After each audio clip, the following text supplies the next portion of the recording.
Welcome to my YouTube channel. आज मैं आपको क्लास 7 के लिए सबक नंबर 12 को पढ़ाऊंगी। एग्ज़ाम से मुतालिक पूरे ही चैप्टर की तैयारी करवाऊंगी। सबसे पहले मैं आपको इस सबक का खुलासा लिखना बताऊंगी, क्योंकि एग्ज़ाम में किसी भी सबक का खुलासा अपने लफ्ज़ों में लिखने के लिए आ सकता है। फिर मैं आपको इस टेक्स्ट बुक के क्वेश्चन आंसर लिखने बताऊँगी कि एग्ज़ाम में किस तरह से लिखोगे, और लास्ट में इस चैप्टर के सभी टेक्स्ट बुक के ग्रामर के सभी क्वेश्चन लिखने बताऊंगी। पर सबसे पहले मैं आपको इस चैप्टर को पढ़कर बताऊंगी ताकि एग्ज़ाम की 100% तैयारी हो सके। सभी चैप्टर्स आपको प्लेलिस्ट में मिल जाएंगे इस बुक के, और सभी ग्रामर भी। तो सबक का नाम है हसरत मोहानी।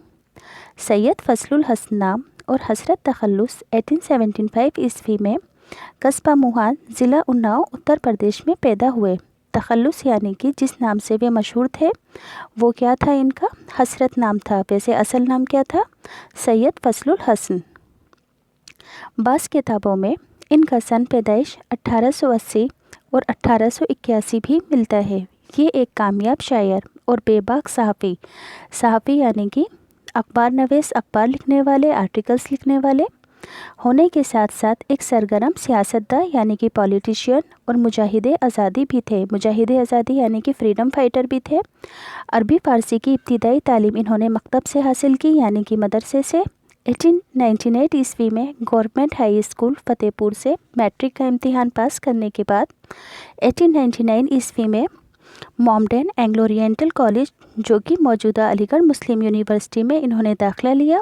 हसरत ने 12 साल की उम्र में शेर कहना शुरू कर दिया था यानी कि शायरी शुरू कर दी थी।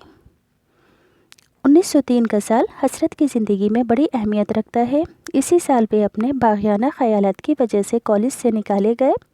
अब हसरत अलीगढ़ के मोहल्ला रसलगंज में किराए के मकान लेकर रहने लगे। इन्होंने बीए का इम्तिहान पास किया। इसी साल चचाजाद बहन निशातुन्निसा बेगम से इनकी शादी हुई, जो कि एक पढ़ी लिखी, बाहिम्मत, हौसलामंद और मुस्तकिल मिजाज खातून थी। मुस्तकिल मिजाज यानी कि इरादों की पक्की खातून थी। 1903 में ही हसरत ने एक आलिमी व अदबी रिसाला उर्दू मोहल्ला जारी किया। रिसाले का नाम था, क्या था? उर्दू मोहल्ला। कौन से सन में जारी किया? 1903 में। यह सिलसिला आखिरी उम्र तक जारी रहा। उनका एक शेर है मशक़े सुख्न जारी, चक्की की मशक्क़त भी, एक तरफ़ा तमाशा है हसरत की तबीयत भी। उर्दू मोहल्ला में अदबी और सियासी दोनों ही तरह के मज़ामीन, आर्टिकल्स शाया होते थे, पब्लिश्ड होते थे। इस पर्चे ने अहले हिंद यानी कि पूरे हिंदुस्तान को, ख़ुसूसन ख़ास तौर पर मुसलमानों की सियासी बेदारी यानी कि पॉलिटिकल अवेयरनेस में अहम रोल अदा किया। हज़रत मोहानी ने इसके ज़रिए कौमी इतिहाद, सेक्युलरिज़्म और कामिल आज़ादी की आवाज़ बुलंद की। वे आज़ादी के मतवाले थे। इस सिलसिले में किसी मसलिहत पसंदी को जायज़ नहीं समझते थे यानी कि आज़ादी हासिल करना उनका सबसे पहला लक्ष्य था। अंग्रेज़ी हुकूमत की इन्होंने खुलकर मुखालफत की यानी कि बगावत की, और इंडियन नेशनल कांग्रेस में ये शामिल हो गए। अप्रैल 1908 के उर्दू मोहल्ला में एक मज़मून की इशाअत यानी कि एक मज़मून को पब्लिश करने के सिलसिले में इन पर मुकदमा चलाया गया। अदालत ने इन्हें 2 साल कैद बमशक्क़त की सज़ा सुनाई और 500 रुपये जुर्माना किया। जेल में हसरत ने किस तरह शब व रोज़ गुजारे यानी कि दिन रात गुजारे, इनके इस चार्ज से अंदाज़ा लगाया जा सकता है। कट गया कैद में माह रमज़ान भी हसरत, गरचे सामान सहर का था ना इफ्तारी का। कैद से रिहाई के बाद हसरत के सियासी ख़यालात में और शिद्दत पैदा हो गई। इस ज़माने में स्वदेशी तहरीक यानी कि अपने देश में बनी हुई चीज़ों का इस्तेमाल करना, इसे क्या कहा गया था? स्वदेशी तहरीक शुरू हो चुकी थी। इस तहरीक का मतलब था कि अपने ही मुल्क की बनी हुई चीज़ें ख़रीदी और इस्तेमाल की जाए, विदेशी माल का बाइकाट किया जाए। उन्होंने खद्दर का इस्तेमाल पहले से ही शुरू कर रखा था। हसरत मोहानी ने अवाम में भी स्वदेशी माल के इस्तेमाल को राइज करने के लिए हसरत ने अलीगढ़ के मोहल्ला रसलगंज में एक स्वदेशी स्टोर खोला, जो कामयाबी से चला। 1920 में हसरत अलीगढ़ को खैराबाद कहकर कानपुर आ गए यानी कि अलीगढ़ से शिफ्ट होकर कानपुर आकर रहने लगे, और यहाँ भी एक स्वदेशी स्टोर कायम किया। हसरत मोहानी के मिजाज में सादगी बहुत थी। इनके लिबास और रहन सहन को देखकर गुमान भी नहीं हो सकता था कि वे बुलंद पाया शायर, अदीब और सियासतदान हैं। अंग्रेज़ी हुकूमत को हसरत मोहानी की सियासी सरगर्मियाँ कतई पसंद नहीं थी। انگریز انہیں ایک بڑا باغی سمجھتے تھے، لیکن حضرت ان سب باتوں سے بے نیاز بے پرواہ ہو کر اپنے مقصد میں لگے رہتے تھے۔ انگریز انہیں 1913 میں ان کا پریس ضبط کر لیا گیا۔ پریس یعنی کہ جہاں پر یہ اپنی کتابیں، اخبار اور آرٹیکلز وغیرہ پبلش کرتے تھے، اس جگہ کو کیا کہتے ہیں؟ پریس۔ تو 1913 میں ان کی پریس کو ضبط کر لیا گیا، یعنی کہ پریس بند کر دیا گیا۔ 1916 میں انہیں دوبارہ جیل بھیج دیا گیا۔ 1918 میں رہائی ملی تو آزادی کی جدوجہد میں یہ پھر سے مصروف ہو گئے، یعنی کہ آزادی حاصل کرنے کی جدوجہد میں۔ 1921 میں حضرت نے احمد آباد کے کانگریس کے اجلاس میں مہاتما گاندھی اور حکیم اجمل خان کی مخالفت کے باوجود مکمل آزادی کی قرارداد پیش کی۔ قرارداد یعنی کہ تجویز، آئیڈیا۔ حضرت مکمل آزادی کا مطالبہ کرنے والے ہندوستان کے پہلے مجاہد آزادی تھے۔ حضرت موہانی کو تیسری بار 22 اپریل 1922 کو 2 سال کے لیے جیل بھیجا گیا۔ 1924 میں رہا ہوئے تو کانگریس کی بجائے مسلم لیگ اور کمیونسٹ پارٹی سے ناطہ جوڑ لیا۔ 1942 میں حضرت مسلم لیگ کے نمائندے کی حیثیت سے کانپور سے یوپی اسمبلی کے ممبر چنے گئے اور پھر پارلیمنٹ کے ممبر ہوئے۔ ہندوستان کا آئین مکمل ہوا، یعنی کہ سمویدھان مکمل ہوا تو حضرت نے اس پر دستخط کرنے سے یہ کہہ کر انکار کر دیا کہ یہ ان کے خوابوں کی تعبیر نہیں ہے۔ حضرت موہانی کی سیرت اور کردار کا اندازہ ان چند واقعات سے کیا جا سکتا ہے۔ واقعات اس طرح سے ہیں۔ ایک مرتبہ کانپور کے ایک سوداگر جو حضرت سے عقیدت رکھتے تھے، ان سے ملنے آئے تو دیکھا کہ وہ کچھ لکھ رہے ہیں۔ یہ سلام کرنے کے بعد شکستہ بوریے پر ادب کے ساتھ بیٹھ گئے۔ حضرت لکھتے جاتے اور بیچ بیچ میں ان سوداگر سے بات بھی کرتے جاتے۔ حضرت کی پشت پر ایک پھٹا پرانا پردہ لٹک رہا تھا، یعنی کہ کمر کے پیچھے۔ وہ پردے کے پیچھے سے کچھ نکالتے اور منہ میں رکھ لیتے اور ڈیسک پر رکھی گڑ کی ڈلی سے تھوڑا سا گڑ کھا لیتے۔ سوداگر صاحب خاموشی سے دیکھتے رہے۔ جب سب نہ ہوا تو عرض کیا کہ آپ کیا کھا لیتے ہیں؟ کچھ خادم کو بھی عطا ہو۔ حضرت نے پردے کے پیچھے سے مٹی کی ہنڈیاں نکالی جس میں سوکھی روٹیاں پانی میں بھیگی ہوئی تھیں۔ حضرت نے وہ ہنڈیاں سوداگر صاحب کے آگے رکھ کر کہا، کھا لو، فقیر کا کھانا تم رئیس نہ کھا سکو گے۔ سوداگر آپ دیدہ ہو گئے۔ حضرت نے کہا، آج تیسرا فاقہ ہے، شکر ہے سوکھی روٹی میسر آ گئی، بڑی تسکین ہو گئی۔ حضرت مشاعروں میں بھی شریک ہوا کرتے تھے، یعنی کہ مشاعروں میں بھی جاتے تھے۔ مشاعروں کے منظمین شورا کو سفر خرچ اور کلام سنانے کا معاوضہ بند لفافے میں پیش کرتے تھے، یعنی کہ جو لوگ مشاعرے کو ارینج کرتے تھے، منظمین، وہ وہاں پر جتنے بھی شاعر ہوتے تھے اس مشاعرے میں شامل ہونے کے لیے سفر خرچ اور اپنے کلام کو سنانے کے کچھ پیسے لفافے میں بند کر دیا کرتے تھے۔ ایک بار حضرت نے ایک مشاعرے میں شرکت کی، بعد میں منظمین نے ان کی خدمت میں لفافہ پیش کیا۔ انہوں نے فوراً کہا کہ مجھے سفر کا خرچ نہیں چاہیے، میں نے سفر میں کچھ خرچ نہیں کیا۔ ایک گارڈ مجھے اپنے ساتھ ڈبے میں بٹھا کر لے آیا، ٹکٹ میں نے خریدا ہی نہیں۔ وہ گارڈ آج واپس جا رہا ہے اور مجھے اپنے ساتھ واپس لے جائے گا۔ منظمین نے بہت کہا لیکن وہ انکار پر اڑے رہے اور بولے، جب میں نے ٹکٹ پر کچھ خرچ کیا ہی نہیں تو آپ سے اخراجات یعنی کہ خرچہ لینے کا کیا سوال ہے؟ حضرت موہانی اپنے ایک دوست کے گھر میں مہمان تھے۔ کڑاکے کی سردی پڑ رہی تھی۔ میزبان نے انہیں ایک قیمتی کمبل اوڑھنے کے لیے دیا۔ حضرت نے وہ کمبل اس خیال سے نہیں اوڑھا کہ یہ بدیسی مال ہے۔ حضرت رات بھر سردی میں کانپتے رہے مگر انہوں نے وہ کمبل نہیں اوڑھا۔ حضرت ایک سچے مذہبی انسان تھے، ان میں بلا کی رواداری تھی۔ انہوں نے نعت اور منقبت کے علاوہ سری کرشن کی شان میں بھی اشعار لکھے تھے۔ حضرت نے پوری زندگی جدوجہد میں گزاری۔ ان کی زندگی میں سادگی، خودداری، قلندری، بے باکی، اصول پسندی اور حق گوئی کے جو اوصاف تھے، اس کی مثال مشکل سے دیکھنے کو ملتی ہے۔ تحریک آزادی کے سلسلے میں انہیں رئیس الحرار کے لقب سے یاد کیا گیا۔ ان کا انتقال 13 مئی 1951 کو لکھنؤ میں ہوا۔ آج بھی فرنگی محل یعنی کہ لکھنؤ کے قبرستان انور باغ میں دفن ہے، لیکن سچ پوچھئے تو ان کی جگہ ہر سچے محب وطن کے دل میں ہے۔ ابھی سبق کے کچھ الفاظ معنے ہیں، پڑھ کر بتا دیتی ہوں۔ अल्फाज मायने भी लर्न करना निहायत ज़रूरी है। इससे आपके उर्दू के मार्क्स भी अच्छे आएंगे और उर्दू की वर्ड पावर भी बढ़ेगी। तखल्लुस कहते हैं बेकलमी नाम जो शायर शेर में इस्तेमाल करता है। बेबाक कहते हैं बेखौफ यानी डर को। सहाफ़ी कहते हैं अखबार नवीस यानी कि अखबार लिखने वाले को। सियासतदान यानी कि सियासत जानने वाले पॉलिटिशियन। मुजाहिदे आज़ादी आज़ादी के लिए लड़ने वाला। इनकलाबी यानी कि तब्दीली लाने वाला। बाग़ियाना हुकूमत और इक़्तिदार की मुखालफत करना। मुस्तकिल मिजाज जिसके मिजाज में इस्तिकाल हो, ठहराव हो। आगाज़ कहते हैं शुरू को।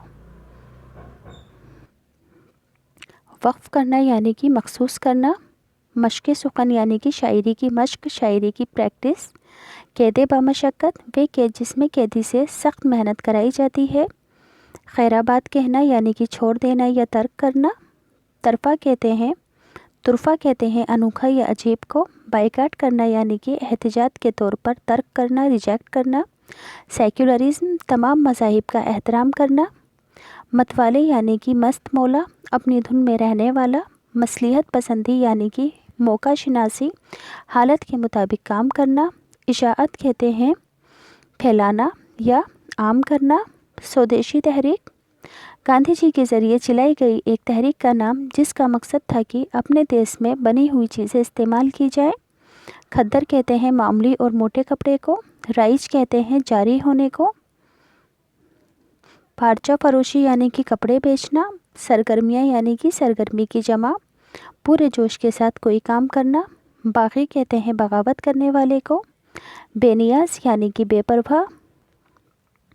ज़ब्त करना यानी कि अपने कब्ज़े में ले लेना।